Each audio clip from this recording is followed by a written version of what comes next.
Constipation का problem रहता है जिसकी वजह से पेट अच्छी तरीके से सॉफ्ट नहीं होता, तो मैं आपको एक पॉस्चर बता रहा हूँ। आप हमारे साथ ऑनलाइन सेशंस भी ज्वाइन कर सकते हैं योगा के 033286959996 पे व्हाट्सएप करते हुए।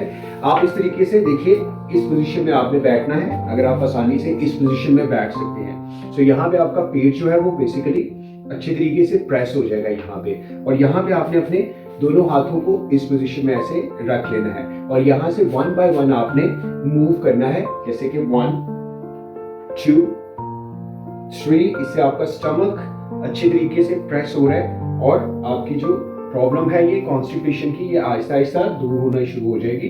आप इस पोजीशन में इसको परफॉर्म कर सकते हैं 2 दफ़ा, 4 दफ़ा, 6 दफ़ा, जितनी दफ़ा आप कर सकते हैं। आप देखिएगा कि आपकी जो कॉन्स्टिपेशन का प्रॉब्लम है वो आहिस्ता आहिस्ता दूर होना शुरू हो जाएगा। Thank you very much for watching the video, और बाकी लोगों तक इन्फॉर्मेशन पहुंचाइए और हमें फॉलो कीजिए ताकि इस तरह की और बहुत ज़्यादा वीडियोज़ को आप देख सकें। Thank you.